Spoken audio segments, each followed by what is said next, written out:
What's up everybody, Michael and Coco here to do some technical analysis on the financial markets. If it's your first time here to my channel, welcome, hello. I cover many different topics Monday through Friday. In today's video, we're gonna be covering some hot news topics. We're gonna be covering technical analysis of the SP 500, the VIX, the NASDAQ 100, the Dow Jones, the Russell 2000, the dollar, the 10-year bond, gold, silver, and yes, I added Bitcoin for the people that have asked me to do so. We have a lot to talk about today, and I want to try to keep it as short and to the point as possible. So let's go ahead and get into it.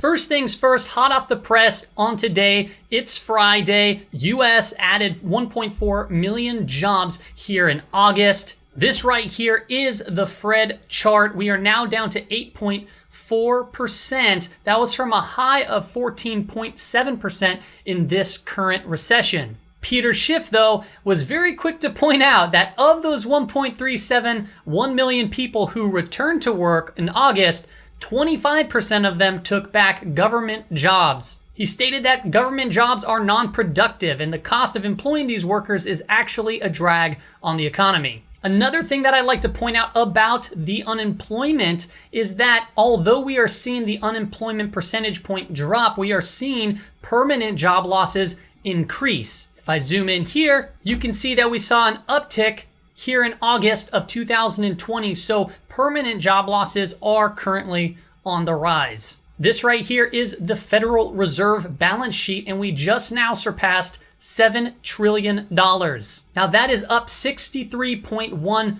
billion since August. More printing, more inflation, unlimited QE. Now let's go ahead and hop into the technical analysis side of things. We're gonna first start off with the S&P 500. We're looking at the SPX, which is the S&P 500 index. And we're gonna look at the weekly time frame and the daily time frame today before hopping over to the VIX to look at volatility. Now, the first thing that I wanna point out is actually the candlestick formation here, at least on the weekly time frame. So I'm gonna zoom in. Now, these two lines, this 3600, that was actually just an area of resistance that we mapped out in previous videos. And the one right above that was a Fibonacci extension level that we mapped out a few videos ago as well. Now this candlestick formation, notice the higher volume on the red uptick. Now this is the weekly time frame.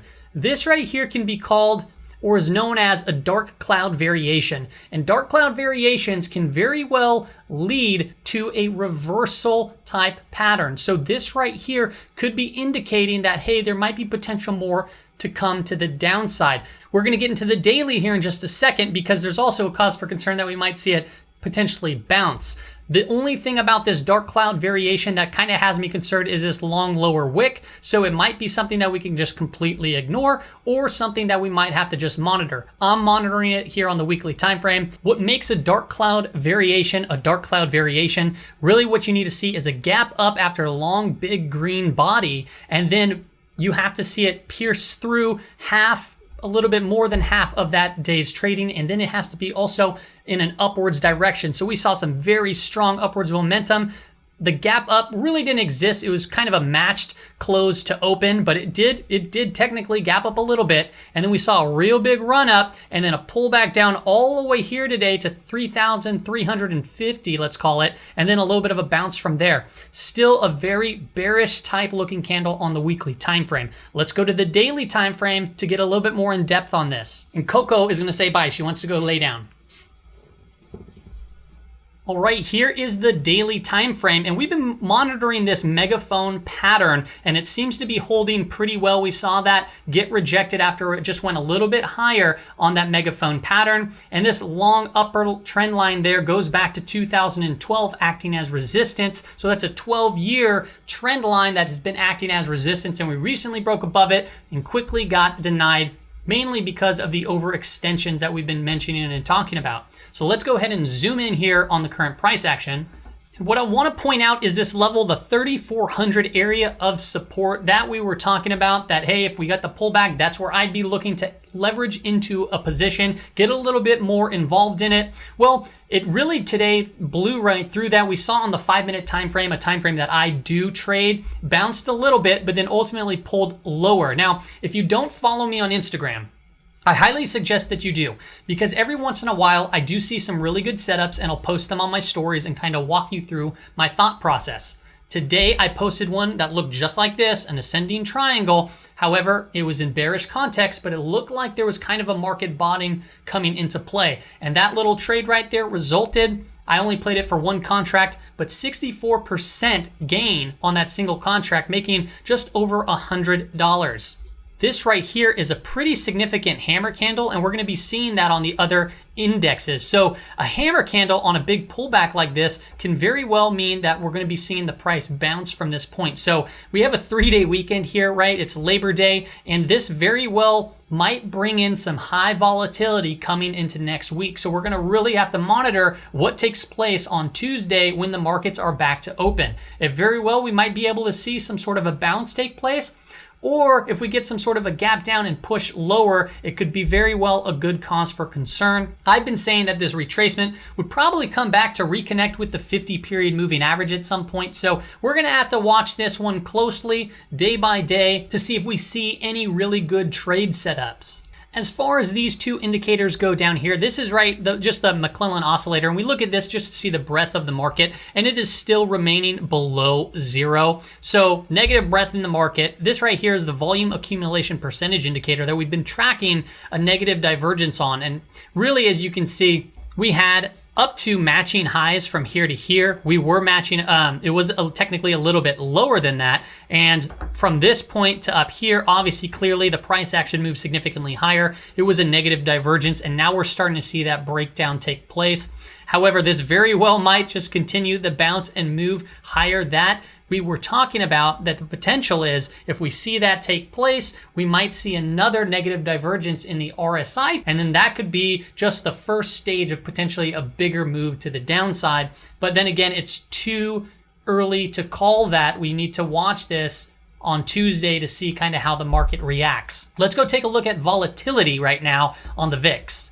Interesting day here on the VIX. Typically you see negative correlations with the VIX going down. You typically see the SP 500 rising. And I would say that the real reason why we see the VIX go down today, although it did reach a high of 38.4, which was pretty much our target. We said 40 to 45 on this on this falling wedge pattern that it broke out of. However, it's leaving that gap down there, which was still a cause for concern for me. We had a down day in the S&P 500, a down day here in the VIX, and I really think what really drove this was the last portion of the trading day when it really lifted up the S&P 500 on the daily time frame to create that long lower wick, that hammer type looking candle heading into Labor Day weekend. So once again, we're going to have to monitor this and watch this closely. I ultimately think that the VIX gap right here down to 18.1 will get filled. I don't know when that's going to be, but it does look like our target was just about hit on the VIX. So we got to see here if we can get a little bit more of an increase, or if we're going to come fill that gap and then potentially move a little bit higher thereafter. Let's go head over to the NASDAQ 100.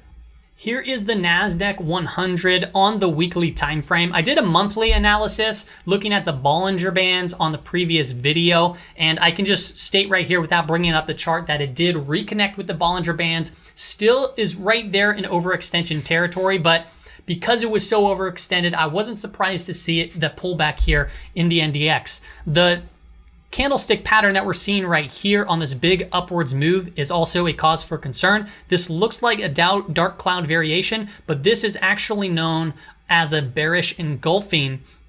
And why that is simply because we saw some big movement up, a big green candle, and then the next candle, this one right here, not only gapped up and moved higher, but it also closed, engulfing the entire body of the previous day. This right here is things that traders have to watch out for, and they do keep a close eye on, because these could be early signs of a reversal type candlestick pattern. However, and it comes with a big however, it's this long lower wick that if we go to the daily time frame, you can see the pullback reconnected just about to the 50-period moving average and moved up higher. This right here is a cause for concern, meaning that we're going to be potentially going down, but this could be just the reconnect a quick little breath, and then potential push higher. A hammer candle on a big downwards move represents a potential bounce point.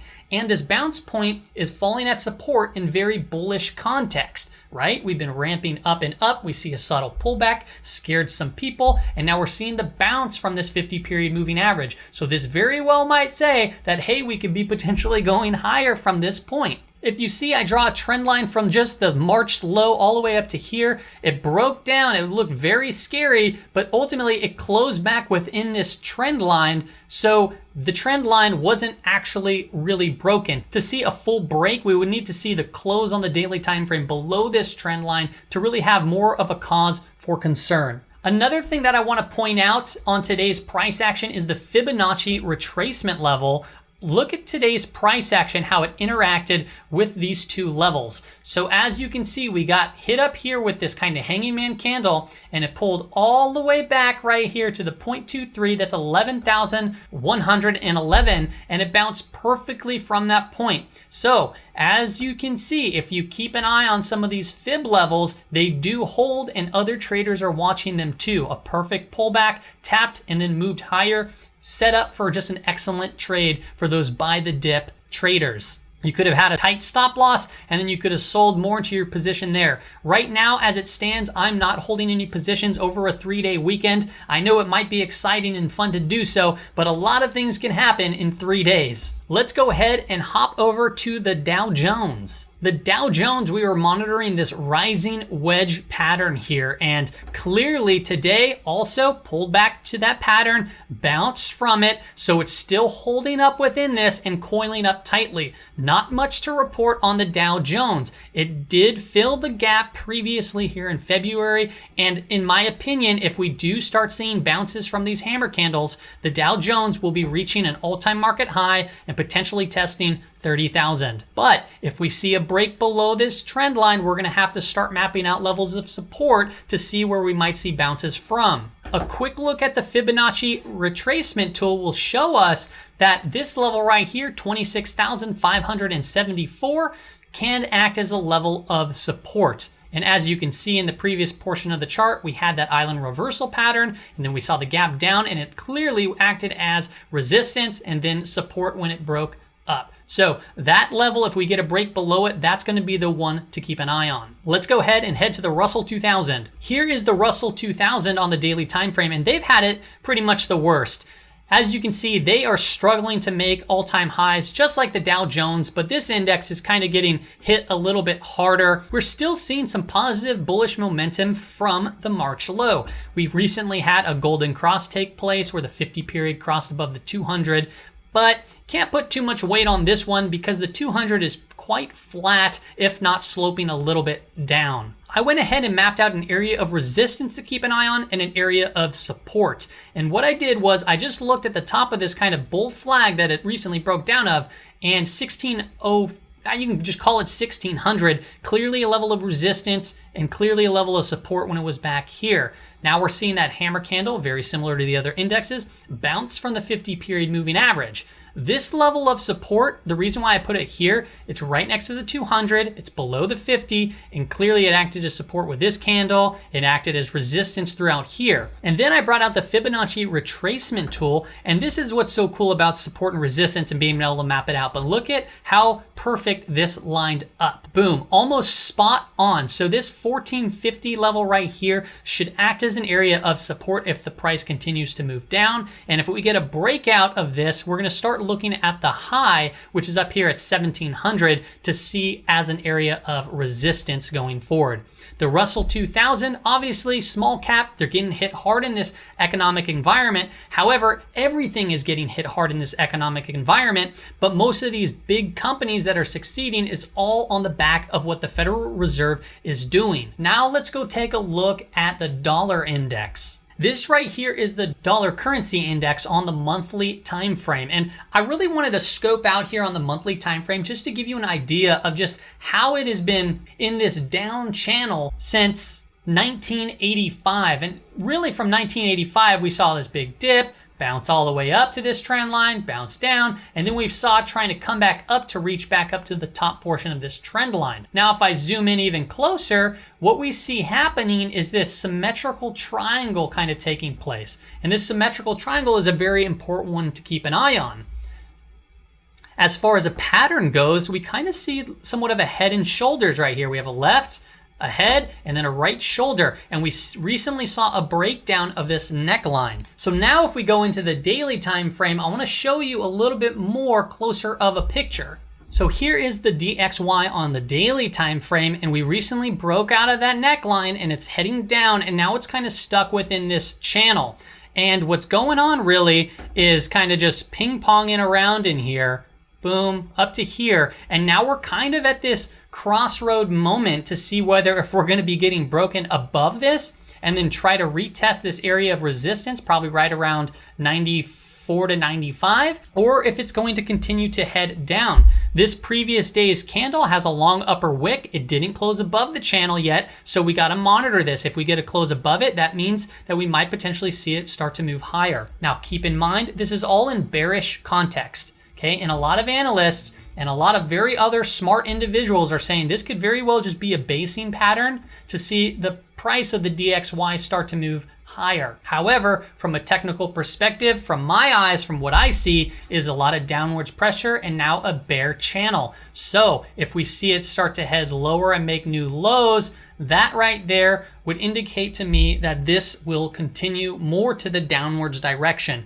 Right now, it's a waiting game. Like most things, it's a waiting game. We got to play this and see what happens. If we see the break above this channel, we very well might be able to enter into a long-sided trade because we can see a push higher. If it continues to move down and gets rejected from this, then very well might likely look at gold to move higher and other precious metals, or potentially even look at some other options to go short the dollar. Let's go ahead now and look at the 10-year bond. Here's the 10-year bond on the daily time frame. Been watching this recent breakout, and then it kind of came down, created a bear flag, moved higher, but then got rejected. And then today, wow, up 12%, just a huge monster day in the bond market. You don't typically see moves like that all too often. And I mean, it makes sense right here. We saw this downwards momentum. Let me zoom in. We saw this downwards momentum here, formed a hammer candle, right? Hammer candles we talk about on downwards momentum can very well lead to a bounce, kind of like we're seeing in the other indexes right now. So that's another cause for concern, right? We might need to watch those hammer candles because we could be entering into long positions, whereas if you've been thinking about potentially going short into a hammer candle on a downwards move, it might be a very bad time to do that. Now, that's not always a guarantee, but you gotta take note and understand what the psychology of the market is currently telling you. So we had that pull down, the hammer candle, and then boom to the upside. Now look where this hammer candle fell down to.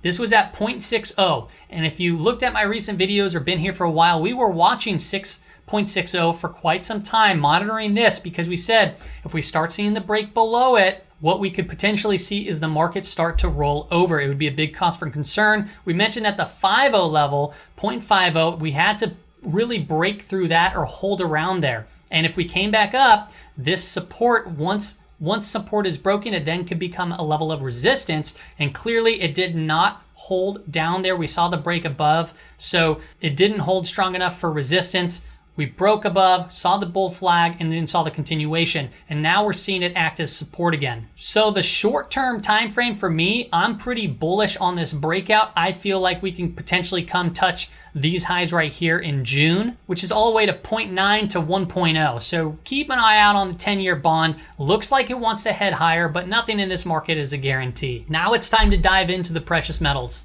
Here's gold. We talked about it the other day, stair-stepping down here on the daily time frame, a little bit of a cause for concern. This price action on today was a doji candle, okay? This right here represents indecision, and it happened clearly right here on August 25th, and we saw the bump up. This very well might be, though, the breakdown point to potentially have another stair step to the downwards direction, making this the next level of resistance, that 1920. So we're going to have to monitor this. Now, if we see a breakout of this trend line right here, then we might very well potentially see gold head higher and potentially retest the all-time high of 2070. Overall, it looks like it's kind of getting weak in this descending triangle pattern and wants to take more of a move to the downside.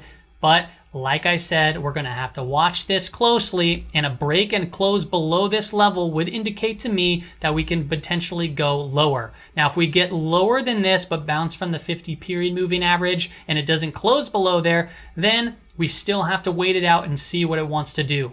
I am on the side that I want to see a move lower to around 1800 to 1815, and that's where I'm going to be purchasing more gold for my personal portfolio. Pull downs like that are healthy in bull markets. The overall long-term macro view works out for gold fundamentally and technically right now. Let's go ahead now and look at the price of silver. Silver, we've been monitoring this symmetrical triangle and this level of support right around here at 26. Bounced from the symmetrical triangle, nice little up day, 1.19%, heading into a 3-day weekend. Are we going to see maybe a bounce up to here and then get rejected or coil even tighter and then have an aggressive move either to the upside or downside? We're going to have to wait to see. Overall, though, this is looking pretty strong. It's in bullish context. But that overall big move right here on this breakout of $19, wouldn't be surprised to see some more consolidation take place until the market wants to push it higher. If gold continues to make